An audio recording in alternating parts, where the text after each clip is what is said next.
Okay guys, today we have this old iPod.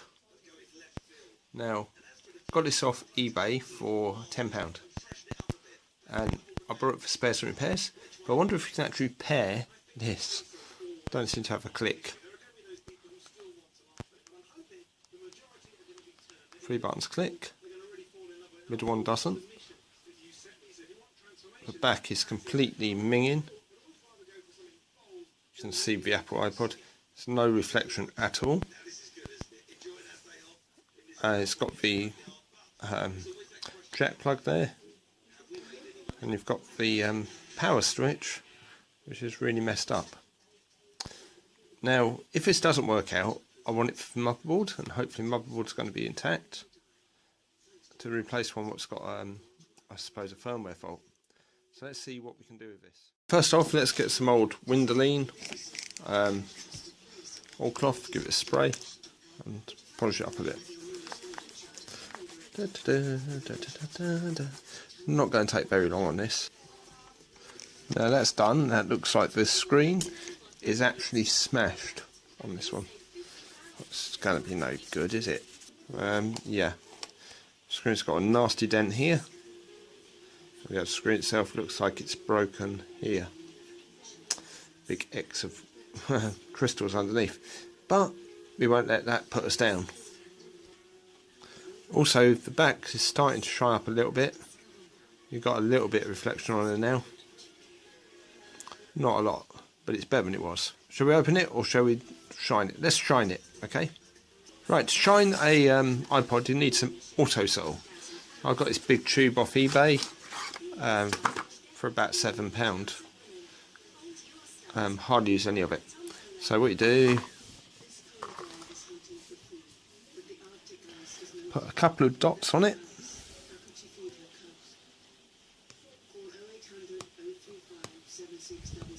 Now if you do this, the Apple sign might go black or it might not go black, but you can wipe it off. So let's have a quick go on this and see how it goes.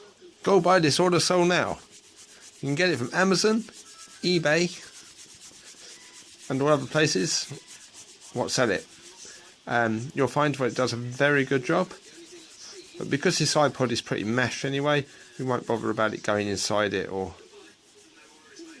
anything else. Let's give this a quick rub. Now what you should see is it all going black. Should put some music on this, fast forward it maybe. La la la. Oh, let's go. Cue the music, please. Also, what's going to happen to your hands if you do this without gloves? It's going to make your hands black. But don't worry too much. After a while, it should start to dry.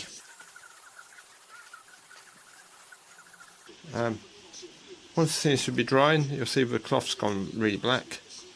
Change the cloth around, give it more of a polish. You will need to do this a few times if you're doing yours, but hopefully your one won't be as bad as this to start with.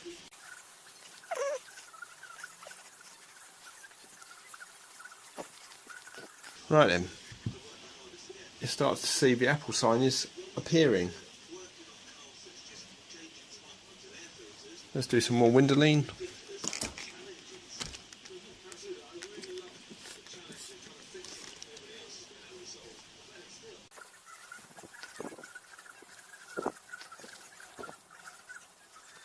Get the polish. And then you'll see what in one pass, this has gone a lot more shiny. A lot more mirrored. Right, let's give it another hit in a minute. Go another couple of rounds. Right, a bit more.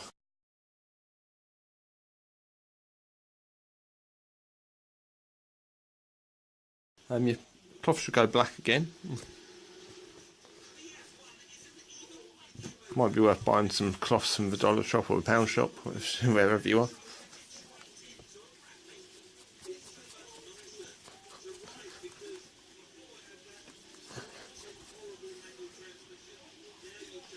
Now it's starting to come back. I'm going to do this a couple more times to get it back. Okay, that's that for now, but you can see the shine come up, everything. Right, let's open this sucker up and find out if it's charging and all the other stuff. Join me again in a moment. Okay, so this is about as close as I can get it to be done. It's got some horrible dents in it. And dents here. Looks like a dog's chewed it or something. That home button is really jammed shut. Right, so once you've popped it open, it will open like this. You'll see the clips. Go around the sides if it's not opening. Go around the sides here if it's not opening. Going to put a little bit more force into that. But that one's open for me. Should be open a little bit on that side. Now don't just yank it open. Put it down on the front. Open it to the left. Now on this one, you'll see what the battery isn't even connected. Great. Let's see. Battery port looks intact. Let's have a look at that. There's the battery port, that's intact. Normally these snap out, but as I say, the battery isn't even connected, so hopefully that's not been fused out. Taking these batteries out, be careful they don't explode on you.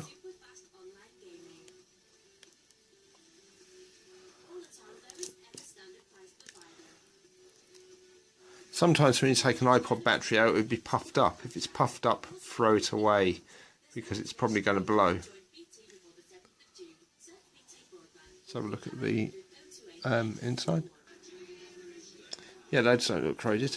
So what we do, scroll out. The battery goes in this way. Always easier on an iPod not to put the battery up onto the stopper. Kind of needs a little screwdriver. Do this, get a little flat-headed screwdriver. Take that little bit of plastic out, just makes things easier. Okay, then flip the little battery pack thing up.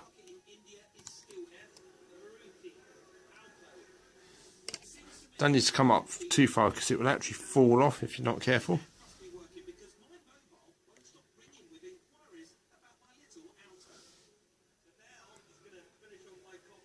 Pop your battery in.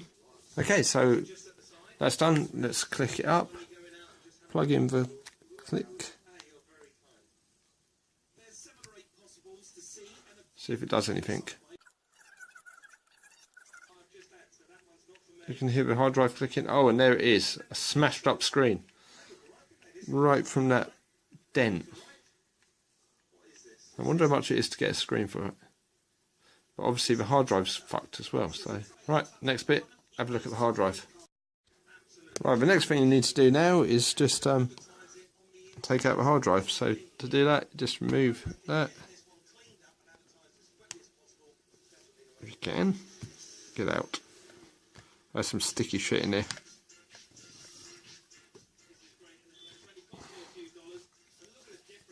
The hard drive then pulls this off.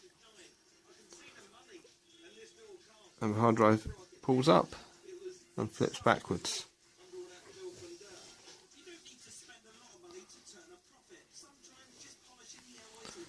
This should be an 80 gig one, so on this one the little hard drive things flip up forward. So flip that one up forward and pull the hard drive out. So that goes that way up. And on the motherboard, that one also goes this way up.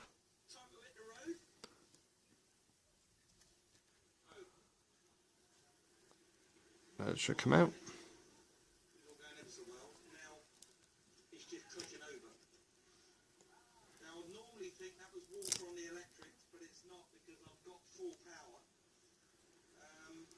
Well, that's just torn off, like something sticky on the board. That's not very good. Now the screen on this one's mashed, so you can take that off as well from here. And the battery power on switch is probably gone, so you take that one off from here.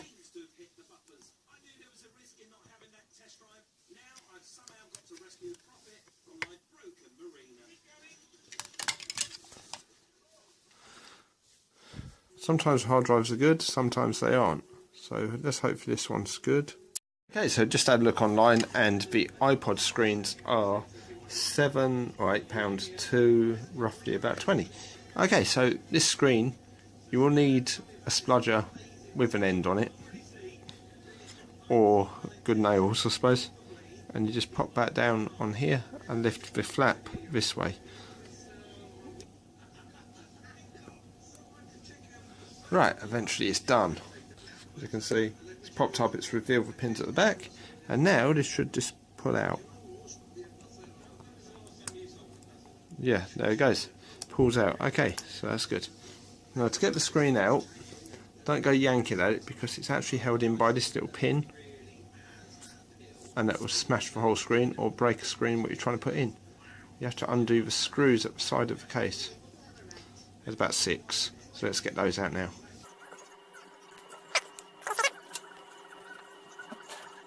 You need a small screwdriver. It's probably best to get the Ipod fixing kit off eBay, because then you'll get everything you need. It's only a couple of quid as well.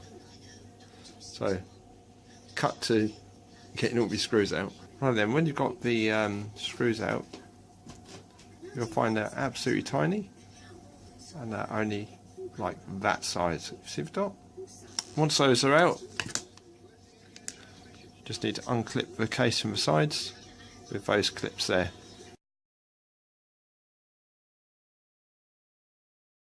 That one's good as well. So you should be able to start seeing the lid come away from the top. We should take the cover off the screen, but also make sure you don't slam it through the gap into your motherboard, because that would probably break it.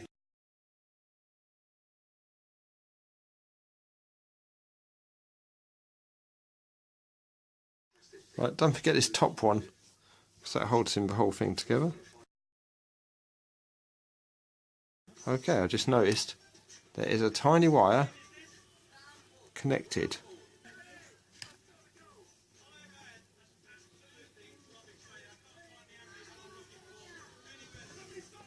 Okay, there's a tiny wire connected to the front port, so you'd have to put this on its back, push it forward, and a load of dirt in there. And if you have a look at the actual thing there, you can see what it's absolutely horrible. It's got corrosion and all sorts in there. Really hoping this one actually works. Remove the screen, because you've unplugged it from the back, so it should remove quite easily. And you can see now the damage to that screen is really bad.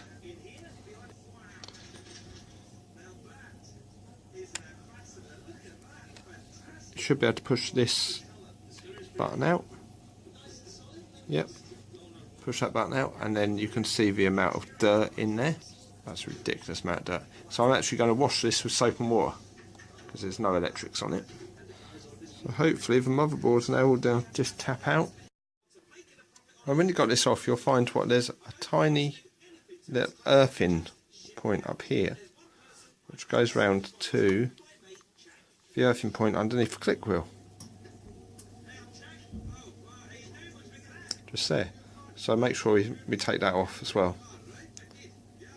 Then I've been looking at this now. I've got the damn thing out, and I found what may be wrong with it. Looks okay. Looks quite shiny. Let's zoom in. Oh look! It's completely mashed.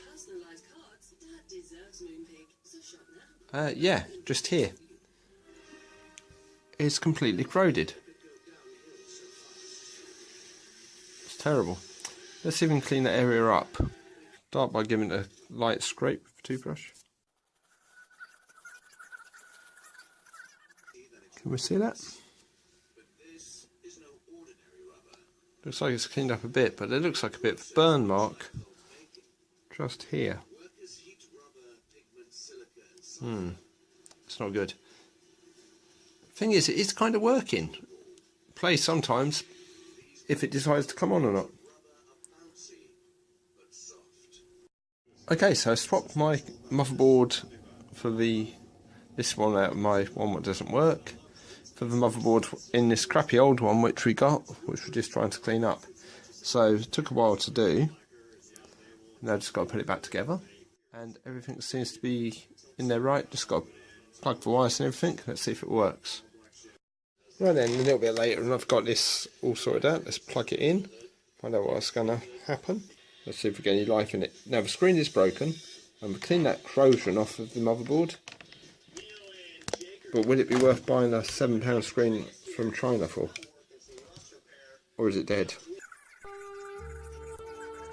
Not doing much at the minute.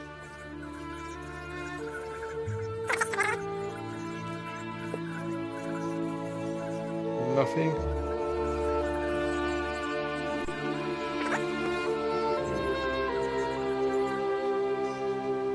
Okay, so eventually it's come on. Took about 2 minutes. And that's it, it's gone off. So maybe it'll work. Let's charge it up and see what happens. Let's bring this video to an end. It's still on charge. It's going on and off, flickering on and off. So it needs maybe 12-hour charge. The back of it though, as I say, this metal polish.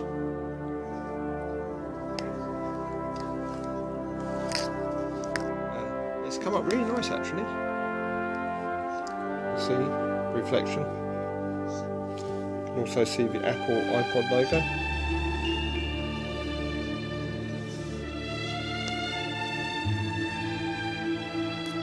Sort of. Got the 80 gig as well, so it's 80 gig Apple.